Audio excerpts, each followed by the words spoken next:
7월 30일 하루를 시작하는 말씀입니다. 오늘 본문은 이사야 11장 10절에서 16절입니다. 그날에 이새의 뿌리에서 한 싹이 나서 만민의 기치로 설 것이요 열방이 그에게로 돌아오리니 그가 거한 곳이 영화로우리라. 그날에 주께서 다시 그의 손을 펴사 그의 남은 백성을 아수르와 애국과 바드로스와 구스와 엘람과 시날과 하맛과 바다 섬들에서 돌아오게 하실 것이라. 여호와께서 열방을 향하여 기치를 세우시고 이스라엘의 쫓긴 자들을 모으시며 땅 사방에서 유다에 흩어진 자들을 모으시리니 에브라임의 질투는 없어지고 유다를 괴롭게 하던 자들은 끊어지며 에브라임은 유다를 질투하지 아니하며 유다는 에브라임을 괴롭게 하지 아니할 것이요 그들이 서쪽으로 블레셋 사람들의 어깨에 날아앉고 함께 동방 백성을 노략하며 에돔과 모압에 손을 대며 암몬 자손을 자기에게 복종시키리라.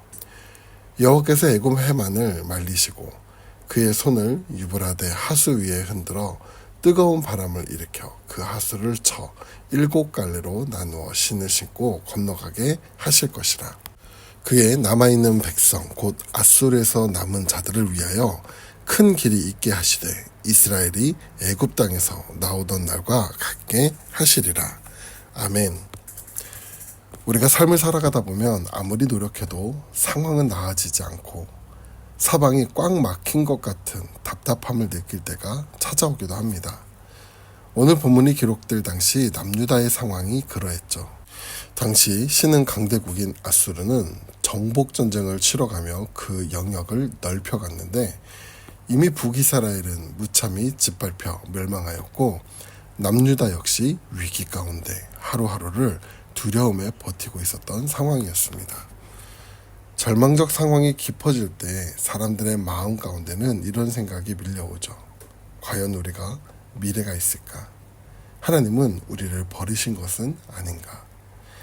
지금 남유다의 상황은 다윗의 영광스러웠던 그 왕조가 마치 도끼에 찍혀 밑둥만 둥그러니 남은 생명력이 끝나버린 것 같은 거목의 그루터기처럼 비참하고 초라해진 상태였습니다. 모든 소망을 잃어버린 가장 깊은 영적 암흑기 남유다를 향해 하나님은 이사야의 입술을 열어 소망을 선포하게 하시는데 그 부분이 바로 오늘 본문 앞부분인 1절에서 9절까지의 내용입니다. 하나님은 이사야 선지자를 통해 다윗 왕조가 비록 잘려나간 그루터기 같을지라도 그 이새의 줄기에서 한 싹이 나며 그 뿌리에서 한 가지가 자라서 반드시 결실할 것이라고 선포하게 합니다. 인간의 역사는 끝났다고 말하는 그 자리에서 하나님은 새로운 구원의 시작을 선포하고 계신 것이죠. 그리고 이 새로운 구원의 시작은 누구를 통해 이루어지냐면 바로 예수 그리스도입니다. 본문 앞 11장 2절을 보면 예수님은 인간의 힘이나 권력이 아닌 오직 하나님의 영으로 우리를 다스리시는 분임을 말해주는데 세상의 왕들은 겉모습으로 사람을 판단하고 힘으로 누르지만 예수님은 성령의 지혜로 가장 공평하고 정의롭게 세상을 다스릴 것을 말씀합니다. 그리고 이 평화의 왕이 다스릴 때 어떤 역사가 나타날까요? 6절에서 8절까지의 내용이 평화의 왕이 다스릴 역사의 모습을 그려보는데 천적인 이리와 어린 양이 함께 살고 표범과 어린 염소가 평화롭게 함께 누우며 젖먹는 아이가 독사의 구멍에 손을 넣어도 아무런 해를 입지 않는 나라. 다시 말해 강한 자가 약한 자를 괴롭히고 서로 미워하고 공격하던 세상의 모든 상처와 적대감이 예수님의 통치 아래서 완전히 사라지게 되는 것이죠. 그럼 이러한 모습이 어떻게 가능할까요? 그 이유를 9절 말씀에 이렇게 선포합니다. 물이 바다를 덮음같이 여호와를 아는 지식이 세상에 가득할 것임이니라. 온 땅의 백성들이 하나님을 온전히 알고 경외하게 될 때 세상의 모든 독성은 사라지고 상함도 해함도 없는 완전한 평화가 임하게 될 것을 선포한 것이죠. 이렇게 1절에서 9절까지의 내용이 메시아가 가져올 평화의 비전을 보여주었다면 오늘 우리가 함께 읽은 10절부터 16절에서는 이 아름다운 평화의 비전이 우리가 살아가는 실제 역사 속에서 그리고 현재 고통받는 백성들의 삶의 현장에서 어떻게 구체적으로 이루어지는지를 보여줍니다. 먼저 10절 말씀을 보면 그날에 이새의 뿌리에서 한 싹이 나서 만민의 기치로 설 것이요 열방이 그에게로 돌아오리니 그가 거한 곳이 영화로우리라 라고 말씀합니다. 여기서 기치라는 단어는 군대를 소집하거나 길을 잃고 방황하는 자들에게 방향을 제시하기 위해 높은 산 위에 세우는 깃발을 뜻합니다. 절망의 그루터기에서 피어난 예수 그리스도께서 온 세상 만민이 바라보고 나와야 할 구원의 깃발이자 인생의 이정표가 되실 것이라는 예언으로 그동안 유대인이라는 혈통의 장벽에 갇혀있던 구원의 역사가 이제는 전 세계 열방을 향해 뻗어나감을 보여주는 것입니다. 사방에서 상처입고 찢긴 수많은 영혼들이 이 예수 그리스도라는 깃발을 보고 사방에서 주님께로 돌아오는 역사가 일어난다는 사실입니다. 그럼 이 구원의 역사는 구체적으로 어떻게 진행될까요? 11절, 12절을 보면 하나님께서 다시 그의 손을 펴사 그의 남은 백성을 돌아오게 하실 것이라고 말씀합니다. 이스라엘 백성들은 그들의 불순종과 죄악으로 인해 아스루와 애굽을 포함한 수많은 지역으로 흩어져 포로 생활을 하고 있었습니다. 그들은 고향을 잃고 성전을 잃었으며 영적으로 육적으로 완전히 고립된 방황하는 자들이었죠. 그러나 하나님은 그들을 잊지 않으시고 그의 손을 펴신다고 고백합니다. 이는 과거 이스라엘이 애굽에 놓여있을 때 강한 성과 편팔로 홍해를 가르치며 구원하셨던 것처럼 이제 전 세계 사방에 흩어진 남은 백성들을 향해 두 번째로 권능의 손을 펴시겠다는 약속을 하고 계신 것이죠. 그리고 이렇게 하나님의 통치가 임할 때 또 하나의 놀라운 실제적 변화가 나타나는데 바로 관계의 회복과 내부의 연합입니다. 13절 말씀 보면 에브라임의 질투는 없어지고 유다를 괴롭게 하던 자들은 끊어지며 에브라임은 유다를 질투하지 아니하며 유다는 에브라임을 괴롭게 하지 아니할 것이요 라고 말합니다. 이스라엘 역사를 돌아보면 북이스라엘과 남유다는 한 피를 나눈 형제였음에도 불구하고 수백 년 동안 서로를 시기하고 질투하며 피 흘려 싸웠습니다. 이러한 내부의 분열은 외적인 침략보다 더 아프게 서로를 갉아먹었죠.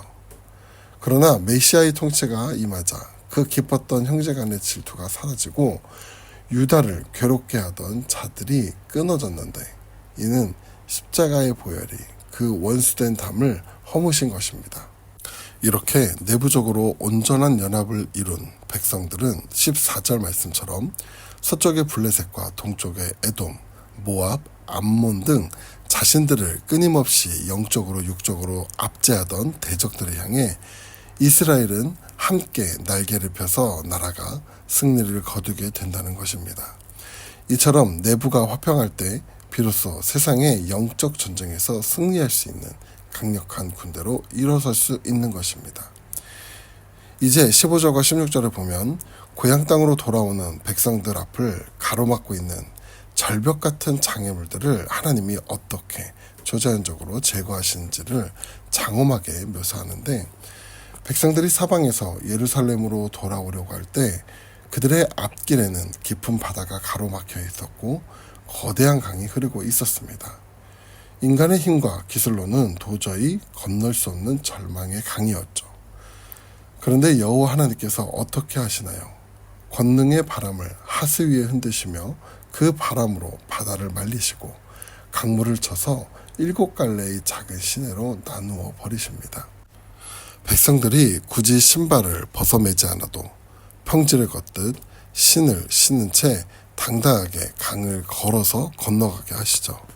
이처럼 하나님께서 마치 과거 출애굽하던 날 이스라엘 앞에 홍해가 갈라졌던 것처럼 하나님께서는 자기 백성의 구원을 위해 역사 속에 새로운 길을 내십니다. 사랑하는 태국하는 교회 성도 여러분, 오늘 여러분의 삶의 앞길을 가로막고 있는 장애는 무엇입니까? 힘으로는 도저히 넘을 수 없을 것 같은 경제적인 문제와 아무리 노력해도 풀리지 않는 꼬여버린 인간관계, 그리고 둥그런 그루터기만 남은 것처럼 소망이 보이지 않는 자녀의 문제나 내 몸의 질병 문제가 삶을 가로막고 있지는 않습니까? 그러나 오늘 말씀을 통해 하나님을 향한 신뢰의 마음을 회복하시기 바랍니다. 아무것도 남지 않았다 여겨지는 삶 속에서 하나님은 새로운 뿌리로 그 소망을 이어나가시는 분입니다. 또한 그 하나님의 권능의 손을 펴서 우리 앞에 막힌 강물을 갈라버리시고 우리가 당당히 걸어갈 수 있는 평탄한 구원의 대로를 열어주실 것을 믿음으로 바라보시기 바랍니다. 기도하겠습니다. 하나님, 오늘 말씀을 통해 먼저 어두운 삶의 터전에서 소망을 갖게 하심에 감사합니다. 세상의 두려운 소문과 환경을 바라보지 않고 오직 만민의 깃발 되신 예수 그리스도께 내 믿음의 눈을 고정하게 하여 주시옵소서. 뿐만 아니라 내 삶을 가로막는 절벽 같은 장벽 앞에서 낙심하지 않게 하시고 강물을 쪼개어 대로를 만드시는 하나님의 신실한 열심과 권능을 믿고 담대히 순종하며 전진하는 복된 하루가 되게 하여 주시옵소서.